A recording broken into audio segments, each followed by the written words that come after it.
1 month ago I have quit my job.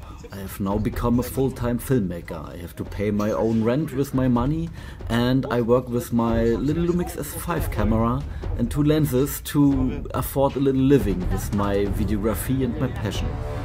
I somehow lost my hobby. In the process of becoming a full-time filmmaker, I gave up my hobby to work with my passion. There's a saying, when you find something that you love, you don't work any hour anymore in a day or something like that, but nah, that's not so true.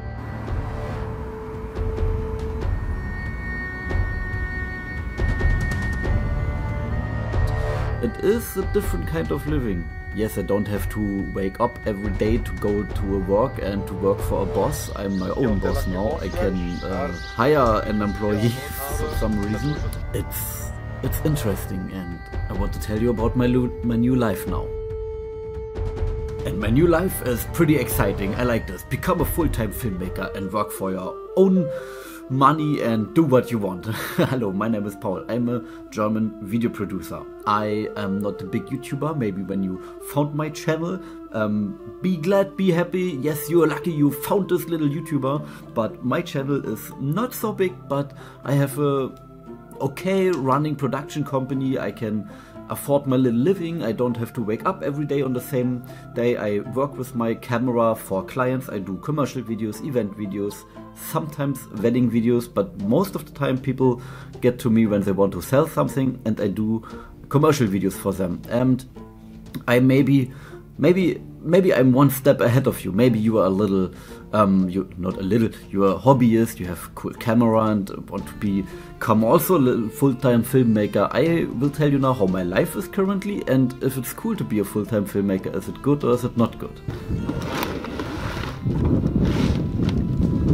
Musst du schon längst packen. So, becoming a full-time filmmaker was more or less a 4-year process. I had a 9-to-5 job. I worked in a fitness studio 20 hours a week, and I have quit my job a month ago. Why did I quit my job? I have quit my job because obviously I'm making enough money with my little video production company, and I came to this realization as I made in 1 month a whole year's salary from my little part-time job. I can say that it's definitely possible to make 5 figures a month with a full-time videography job, but I would not recommend buying these to make 10 grand a month with your videography work. There's a lot more to it than having a fancy camera. I'm not even have the best camera gear available.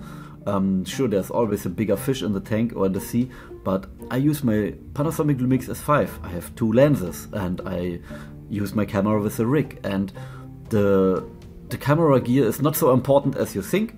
Camera gear is really the last important thing you need when you want to become a full-time production company and work with clients. Yeah, I describe how it is. My life right now, it's changing.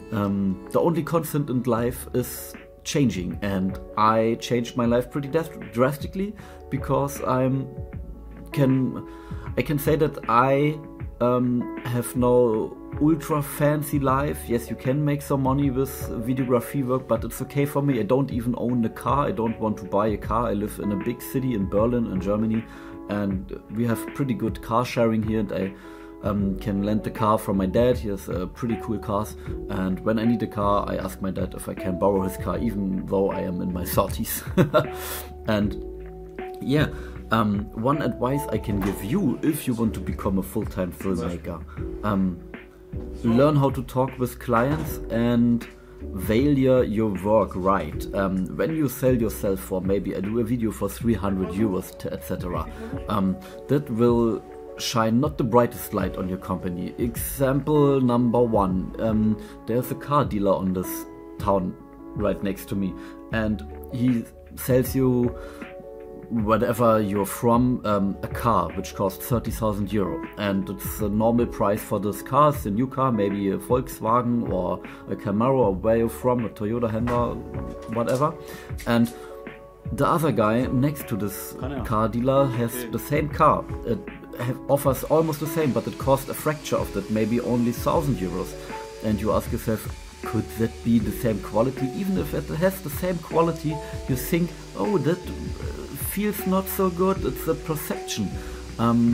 When you value yourself for maybe, I don't know, 300 euro for a music video, that's the typical starting point when you're starting out. People assume that you are cheap because they can only afford the cheapest guys and you are the cheapest guys. Don't be the cheapest guy. I made a whole video about this, how to never work for free. I link it here in the video description. And how to find clients. I make videos about how to make videos, yes, but that's more type of thing you have to learn it by yourself. You can ask me any questions camera wise or anything, but I can tell you how to work with clients. I think that's my biggest strength, and if you have any questions about how to get the first client, maybe watch this video or ask me right away. And what I also can tell you is about this pretty cool piece of equipment. This is the PGY Tech vlogging tripod. It's an ultra amazing vlogging tripod. It's not a sponsored ad, but this looks amazing. You can mount this thing to basically anything. That piece of equipment holds ultra heavy cameras. I placed my camera with a monitor and a heavy lens on this piece of equipment. It's so over-engineered. When you look in the books for the word over-engineered, this piece of equipment comes right next to it because that's amazing. That's not a little company, that's from PGY Tech. I took this thing to Iceland. I used it in ultra cold conditions, in water, in sand, in rain, in everything, and that provided me with so cool camera angles. I can 100% recommend this thing. It cost 160 euros. It has so many functions. I maybe do another YouTube video about it because I really like this piece of equipment. And yeah, I also like that you watch my videos. I will maybe never be a big YouTuber. I will never be like the second Peter Lindgren or something, even though I work on my biceps and I have the same hairstyle as him. But I think I have the nicer beard. And I will never be maybe the big YouTuber, but I can live from my videography work, and that is awesome. And I want to maybe bring you near this if you want to become a full-time filmmaker. If you want to learn how to make money with your videography work, then maybe ask me what you want to know. I wish back in the days, as I started 4 or 5 years ago, I had something to ask questions, and even I ask people questions. I have people to look up through. I'm not the biggest I'm not the biggest production company. I'm a small YouTuber and I have a small production company. You can ask me anything. I'm right in the process of becoming a bigger company, so feel free to ask any questions. And I can say that it's one pro and one con. One good thing about one negative thing. One good thing is you have a whole lot of fun on your work. You can work with your passion, you can work with your hobby. I work with clients, which is ultra amazing, and sometimes I would even pay for these things I do. I would even give my clients money to be part of that project, but they give me money and also sometimes tips for my work, which is pretty ultra cool. And the downside is that you are losing your hobby a bit. You have to do your hobby. You are dependent on your hobby. You cannot say, oh, I maybe don't want to do this hobby anymore. I maybe want to learn how to skate in the next couple of months and leave my camera in the back. That will not happen because then you go bankrupt and then you have no money anymore to pay rent, taxes, bills, health insurance and everything. So stay with me, maybe subscribe to my channel if you want to learn more about this little, what am I? A German filmmaker from Berlin, and I have a little production company, but not a big YouTube channel, so see you in the next video.